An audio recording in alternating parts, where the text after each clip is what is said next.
अस्सलाम वालेकुम नाजरीन, हम आपको मुर्सा शो प्रोडक्शंस में वेलकम कहते हैं। हमारी आज की पॉडकास्ट का टॉपिक है शॉपिंग, मार्केट और बिज़नेस।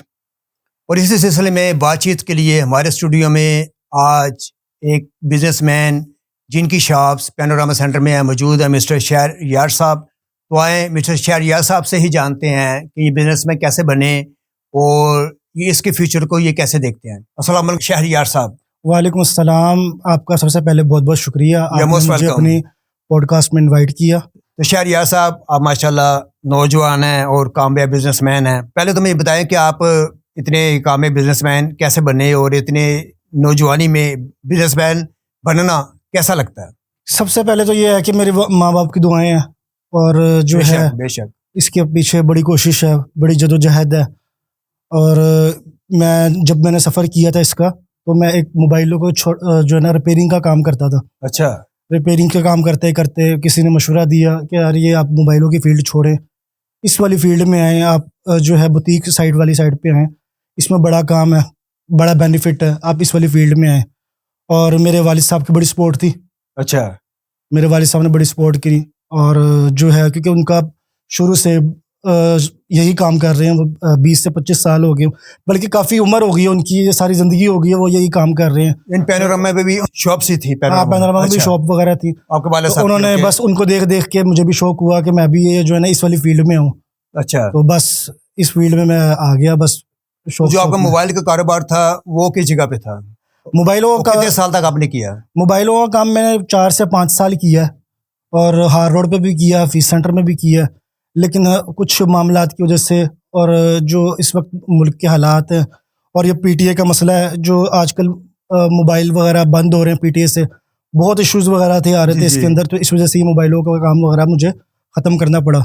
और इतने टैक्सेस वगैरह लग रहे थे क्योंकि ये फील्ड ख़त्म हो गई थी मोबाइलों की जो है ना। तो इस वजह से वो मैंने आपने देखा कि ये फील्ड बंद हो रही है, हाँ, ये फील्ड मैंने चेंज की, अपनी लाइन चेंज कर लूं, हाँ, बिजनेस चेंज कर लूं। की।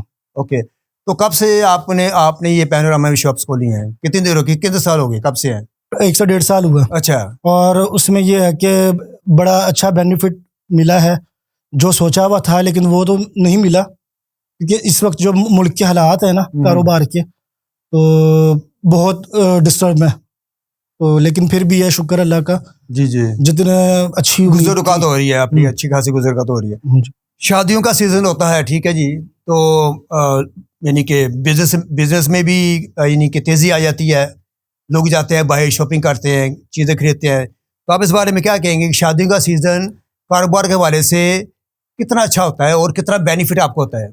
सर, पहली बात ये है कि हम सुनते आते थे कि शादियों का सीज़न बहुत अच्छा लगता है, शादियों का सीज़न बहुत अच्छा लगता है, लेकिन मुल्क के हालात इस तरह डिस्टर्बेंस हैं कि आजकल जिसके लिए मेन फंक्शन सजदा है, जिसके लिए मेन फंक्शन सज रहा है, जो दूल्हा है जो है, वो उसकी जो कैपेसिटी नहीं है कि वो अपनी शॉपिंग कर सके। इतने हालात डिस्टर्ब हुए हैं कि पहले ये सोचते थे कि हम जो है ना दोस्त की शादी है तो मैं भी पैंट कोट पहन लूं, बिल्कुल, या मैं दोस्त यार हम मिलके पैंट कोट पहन ले करते थे। अब जिसका मेन फंक्शन है वो उसके इतने हालात डिस्टर्ब हैं कि उसको अपनी जेब पे इजाज़त नहीं दे रही कि वो अपने लिए शॉपिंग करे। वो जा रहा है ज़्यादातर रेंट वाली साइड पे, ठीक है, वो अपनी शेरवानी ले रहा है। सही बता रहे हैं, अपनी शेरवानी ले रहा है जो उसका मेन फंक्शन है। अच्छा। जो उसका जो मेन फंक्शन है उसके लिए वो शेरवानी रेंट पे जा रहा है कि यार मैं जिधर से बचत हो सके बचा रहा है, जितनी बचत हो सकती है वो कर रहा है। बहुत ज़्यादा डिस्टर्ब है इस मामलात वगैरह में। जो हमने सोचा हुआ था ना कि शादियों का सीज़न बहुत लगता है, लेकिन शादियों का सीज़न बिल्कुल फारिग हुआ हुआ अब पाकिस्तान में ना। तो इसका मतलब है कि शादियों का सीज़न आए चाहे ना आए आपके लिए एक ही बात है, ये आप कह रहे हैं? बस ये अब जो है ना बिल्कुल ही डिस्टर्ब है, काम है ही नहीं। अब ज़्यादातर जितने भी हैं ना वो दूल्हा वगैरह जो आते थे, हम सोचते थे कि दूल्हा आएगा शेरवानी बेचें, पेंट कोट बेचेंगे, उनके जो है रिश्तेदार वगैरह शॉपिंग्स वगैरह करेंगे। अब जो जिसके लिए मेन फंक्शन सज रहा है उसके लिए पैसे, उसके पास पैसे नहीं है, वो किसी दोस्त यार से ले रहा है या किसी जो है रेंट वाली दुकान पे जा रहा है उससे ले रहा है। इसका मतलब बाकी भी जो जितने बिजनेसमैन हैं यानी वो भी रो ही रहे हैं कि सर जो बड़े लेवल पे है ना वो तो जो है ना ये नहीं कह सकते, वो भी रो रहे हैं। अब मैं आपको बताऊं एक बात, ये है कि हमारे जो होलसेलर हजरात है ना, होलसेलर हजरात सबसे पहले मार्केट को ख़राब करने में उनका हाथ है। वो कैसे? हजरात ये करते हैं कि अब उन्होंने ना वो भी रिटेल में आना शुरू कर दिए। अच्छा। होलसेलर हजरात बिल फर्ज वो अगर 2000 रुपये की चीज़ है ना, हमें जैसे 2000 रुपये की आती थी, वो 2200 रुपये में रख के बेच देते हैं। अपनी दुकान पे 1 पीस भी बेच रहे हैं। अच्छा, 1 पीस भी बेच रहे हैं, जिस वजह से रिटेलर जो कस्टमर है ना, रिटेलर जो दुकानदार है वो मर गया। क्योंकि जो होलसेलर है उसने वो भी आपका जो है ना रिटेलर बना हुआ है। जिसने जो आते थे, जो बाहर से शॉपिंग करने आते थे दूसरे शहरों से, वो आके लेके जाते थे, यहाँ से सामान उठा के लेके जाते थे। अब उनके लिए बेचना बहुत मुश्किल हो गया। उसमें मार्जिन नहीं है, मार्जिन नहीं है। होलसेलर हजरात ने उनको मार्जिन खत्म ही कर दिया। अब होलसेलर हजरात जो है ना वो भी काम डिस्टर्ब इतना हुआ है, कहते हैं भाईजान हम जो भी आए ना कस्टमर हम पकड़ लें बस किसी तरीके से। बेहतरी कैसे आ सकती है, आएगी या नहीं आएगी? बेहतरी तो अभी तक तो कुछ भी नहीं समझ आ रही कि पाकिस्तान में बेहतरी आएगी भी या नहीं आएगी, लेकिन दुआ करते हैं। होलसेल जो बिजनेसमैन उनके बारे नहीं, अभी तक तो समझ नहीं आ रही कि जो है ना पाकिस्तान में बिजनेस करने में बंदा सोचता कुछ और है, लेकिन यहाँ पे जब बंदा बिजनेस में आता है ना तो लग पता जाता है। हम भी बड़ा सोचते थे कि इस फील्ड में बहुत खोलेंगे, बस दिन बदल जाएंगे, हम ये हो जाएगा हमारे पास। हम दूसरों को देखते थे यार गाड़ी उसके पास है, तो यार ये है। जब हम इस फील्ड में आए ना तो हमें पता लग गया कि क्या चीज़ है, दूर के ढोल सुहाने लगते हैं। ये बिल्कुल सही है। तो मार्केटों के मसाइल के बारे में हुकूमत क्या कर रही है, क्या इक़दामात कर रही है, उस बारे में हमारे नाज़रीन को बताएं। मार्केट के मसाइलों के हल जो है ना, मार्केट में अब तो आए दिन कोई ना कोई रफड़ वगैरह पड़ता ही रहता है। मसलन किस किस्म का? दुकानदारों को जो है ताजर बरादरी को काम करने नहीं दे रहे, ठीक है। मार्केट में किस वजह से, क्यों? जब ये देखिए ना, जब सीजन आता है ना तो इतने रिस्ट्रिक्शन लगा देते हैं कि आपने ये नहीं करना, आपने ये नहीं करना, आपने जो है ना इतने रिस्ट्रिक्शन लगा देते कि किसी को उसको कारोबार करने नहीं देते। जो है खुल के कारोबार नहीं करने देते, कारोबार करने नहीं देते, घर वाले के लिए कि 2 पैसे कमा सके।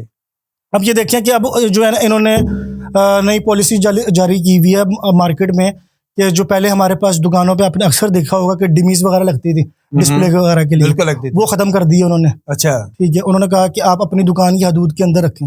एक तरफ से देखा जाए अच्छा भी है, क्योंकि जो है ना दूसरे कुछ लोगों को थोड़ी सी अगर जो है ना मोहलत देते थे ना कि जो है डिमी बाहर रख लें, वो उन्होंने फिर अपनी वो जागीर समझ लिया करते थे कि जो है ना ये बाहर जगह हमारी है, वो 1 डिमी क्या वो 10 डिमियाँ रख के ये पीछे वाले का डिस्प्ले खत्म कर दिया करते। जितनी भी मार्केटें हैं पंजाब की या पाकिस्तान की, जितनी भी मार्केटें हैं, आपने अक्सर देखे होंगे जो प्लाजे आधे से ज्यादा खाली पड़े हुए हैं। बिल्कुल है, बिल्कुल है, मैं आधे से ज्यादा खाली इसलिए है, वहाँ के कुछ दुकानदारों ने जो मखसूस तबका, जो किराए वाला तबका है, जो जिसने किराए पे दुकान लेनी है और कारोबार शुरू करना है, जी, ठीक है, वहाँ पे यहाँ पाकिस्तान में कोई भी किसी को ना खाता बंद नहीं देख सकता। कोई भी दुकानदार जो है ना सोचता ना कि यार मैं ये रेंट पे ले लूँ, इस मार्केट में ये दुकान लूँ, अपने वो जो है ख्यालात लेके आता है जो है ना कि मैं दुकान लूँगा यहाँ रेंट पे, 2 से 3-4 महीने मुझे लगेंगे सेट होने में। तो वो आता है अपनी दुकान पे जो है ना इन्वेस्टमेंट करता है, और जब तक इन्वेस्टमेंट करता है और जब तक वो स्टेबल होता है, 4-5 महीने तो 6 महीने उसको स्टेबल होने में लग जाते हैं। 4-5 महीने स्टेबल होने के बाद जब वो उसका कुछ कारोबार चलना शुरू होता है, तो आसपास के जो हासिल मसाज जो लोग होते हैं उनसे देखा नहीं जाता। बस वो ये करते हैं कि भाईजान ये क्यों कमा रहा है, खाली करवाने के चक्कर में, हाँ खुद मैं उधर जाऊँ, हाँ खाली करवाने के चक्कर में वो दुकान की वैल्यू इतनी बढ़ा देते हैं कि जो है ना मार्केट को, कस्टमर को इतना ख़राब कर देते हैं दूसरी पार्टी को कि जो है ना ये आप ये दुकान ले लें, ये चलेगी, ये अड्डा अच्छा है, ये ले लें, तो इतने किराए पे मैं दिलवा देता हूँ। और जो प्रॉपर्टी डीलर है, मार्केट के जो प्रॉपर्टी डीलर है, वो ज़्यादातर जो है ना आपका जो है ना बिजनेस ख़राब करने में, मार्केट को ख़राब करने में सब ज़्यादातर उनका हाथ होता है। अच्छा, वो कहते हैं कि भाईजान आप अपनी कमीशन बनाने के चक्कर में जो है वो जो किसी की दुकान को जो है ना दिलवा देते हैं, जो जिसकी दुकान का 20,000 रुपये रेंट है वो उसको 40,000 में दिलवा के देते हैं कमीशन बढ़ाने के चक्कर में। 20,000 वाले को कहते हैं निकल उधर से। हाँ, और उसके बाद जब वो आता है नया दुकानदार, वो कहता है कि भाईजान यहाँ पे मैंने देखा था बड़ा बिजनेस चल रहा है, अपने अरमान लेके आता है, वो करता है 5-6 महीने, जब तक जितनी इन्वेस्टमेंट होती है खर्च करके सारा कुछ लगा लो के दुकान छोड़ के चला जाता है, क्योंकि काम ही नहीं है, कारोबार नहीं है, लोगों के पास पैसा ही नहीं है, लोगों के पास कैपेसिटी नहीं है। हम बैठे एक इन्वेस्टमेंट करके बैठे हुए दुकान, हमारी भी सोच होती है कि हम आए कोई कस्टमर बिके, लेकिन कस्टमर जब आता है ना, कस्टमर अपनी जेब के मुताबिक, अपनी परचेजिंग पावर जो होती है उस मुताबिक अपना रेट लगाता है, वो अपनी जगह राइट है। लेकिन जब हम देखते हैं कि यार हमारे पास इतने में तो हमारी कॉस्ट भी नहीं पड़ेगी, बिल्कुल, आपने दुकान का किराया भी देना है, बिल भी देने हैं, बिजली का बिल है, यूनियन का बिल है, हर चीज़ है, 100 मामला आता है, लड़के रखे हुए हैं उनके जो है सैलरी वगैरह है, सारा कुछ करने के बजाय जब बचता है तो देखा जाता है तो मैं बात कर रहा हूँ ना, इतनी कुछ पेमेंट्स के बाद, सारे एक्सपेंसेस के बाद, तो आपकी जेब में क्या जाता होगा? कुछ भी नहीं होता है। वही मैं देख रहा हूँ। कभी कभी ऐसा होता है कि जो है ना, हमने जो अपने पास से जो हमारे पास सेविंग होती है वो भी जो है ना हम दे के जाते हैं अपने। कुछ ऐसे महीने भी आते हैं। महंगाई ने कमर तोड़ी हुई है बिजनेसमैनों की, जो है ना कमर तोड़ी हुई है। पाकिस्तान में कारोबार करना बहुत मुश्किल हो गया। तो नात खानी को छोड़ के कारोबार की तरफ आना कैसे हुआ? नात खानी में ही अपना फील्ड क्यों नहीं बनाया? नात खानी में सिर्फ एक शौक के बुनियाद पे करता था कि शौक में बस नात खानी किसी चैनल पे आ जाऊं। तो कितने साल नात खानी की? 4 से 5 साल हो गए नात खानी फील्ड में। तो आपने ऑफिशियल लेवल पर भी की, टीवी पर? हाँ, टीवी चैनल्स पे भी की मैंने, और काफी चैनल्स के ऊपर मैंने 2 साल तो मैंने चैनल पे प्रोड्यूसर का भी काम किया है। प्रोड्यूसर की जॉब की है। अच्छा, असिस्टेंट प्रोड्यूसर की मैंने जॉब की है। ठीक है। और जो है ना, लेकिन अब जो है ना, क्या कहते हैं, कारोबार, आपका कारोबार सेट है, फिर आप जो मर्जी कर सकते हैं। मैंने पहले कहा, मेरे वालिद साहब ने मुझे यही कहा कि आप पहले अपना कारोबार सेट करो। बिल्कुल सही कहा। कारोबार सब सेट हो जाएगा तो फिर जो मर्जी, तो फिर आप जो मर्जी करो। वो तो सही, बिल्कुल सही बात है उनकी। ठीक है। जब आपकी जेब में पैसे होंगे ना जी, तो आपकी जो फजूल गुफ्तगू भी होगी ना, तो लोगों को अकवाले जरी लगेगी। हाँ। महंगाई की वजह से, बिजनेस ना चलने की वजह से परेशान है। आप भी बिजनेसमैन है, लेकिन आप अपने जो भाई बिजनेसमैन है जो मार्केट में बैठे हुए हैं, उनके लिए आपका क्या मैसेज है? आप उनको क्या रिकमेंड करेंगे? सबसे पहले तो मेरी एक जो है ना सब रिक्वेस्ट है सब प्लाजे वालों से, अपनी मार्केट के जितनी भी है ना जी दुकानें जितनी भी खाली हैं, आपके प्लाजा डेड क्यों होने की वजह क्यों है? क्योंकि आप रेंट बहुत ज्यादा किए हुए। इतने रेंट है कि जो दुकानदार है अफोर्ड नहीं कर सकता। आप अपनी दुकानों के जो रेंट है वो करें मुनासिब, और अपनी दुकानें जितनी भी प्लाजे में ना वो सब चढ़ाएं। कोशिश करें कि सारी जितनी भी दुकानें हैं ना जो रेंट पे हो, हाँ, जो रेंट पे हैं, जो रेंट वाले ऑक्युपाई हो, हाँ बिल्कुल, वो जितने भी हैं सारी दुकानें वहां पे जितनी भी है ना दुकानें चढ़ाएं, कम रेंट करें। जितनी दुकानें आपकी प्लाजे में ज्यादा होंगी उतना ही कस्टमर का रुझान वहां पे होगा। ऐसे ही है। और जो है ना डीलर हज़रात से गुजारिश है कि जो है ना अपनी कमीशन के चक्करों में किसी का चलता हुआ कारोबार जो है ना तबाह ना करें, कि उनको कि दूसरे जो है ना ऑफरें वगैरह ना दें उनके मालिक वगैरह को, क्योंकि कारोबार करने में, कारोबार सेट करने में एक उम्र लग जाती है। एक बंदे का इन्वेस्टमेंट होती है, अब पता नहीं उसने इन्वेस्टमेंट किस तरह कमाई हुई है। बिल्कुल ठीक है। अब वो जब भी एक नया कारोबार शुरू करते हैं तो 5 से 6 महीने लग जाते हैं, और वो 5 से 6 महीने में कितनी इन्वेस्टमेंट वो सोच के अपने किस तरीके से वो मैनेज कर रहा होता है। बिल्कुल उसको पता है। हाँ, उसको पता। और जब वो उसका खाने के दिन आते हैं तो आप उसको कहते हो कि यार आप खाली कर दो। ये बहुत गलत बात है। आप खाली कर दो, या मैंने दुकान सेल कर दी है, या आप रेंट बढ़ा दो इतना। तो जी शहरियार साहब, महंगाई के बारे में तो आपने बताया है, अगर आप मजीद उस पर रोशनी डालना चाहते हैं तो प्लीज। महंगाई की बात चल रही थी तो मुझे एक शेर याद आ गया, दी गरीबों ने ये दुहाई, हाय महंगाई, हाय महंगाई, शामत अमीरों की भी आई, हाय महंगाई, हाय महंगाई, जो खाना खिलाए बिन कभी छोड़ता नहीं था, जो खाना खिलाए बिन कभी छोड़ता नहीं था, उसने चाय भी ना पिलाई, हाय महंगाई, हाय महंगाई, तनख्वाह जो मिली कल आज खत्म हो गई, तनख्वाह जो मिली कल आज खत्म हो गई, अठन्नी भी बच ना पाई, हाय महंगाई, हाय महंगाई। क्या बात है। तो नाजरीन, ये था हमारा आज का पॉडकास्ट। तो आपको हमारा पॉडकास्ट कैसा लगा, कमेंट्स के ज़रिए अपनी राय का इज़हार कीजिएगा। तो आपके टाइम का बहुत बहुत शुक्रिया। फिर नेक्स्ट पॉडकास्ट के साथ मिलेंगे। उस वक्त तक के लिए खुदा हाफिज़।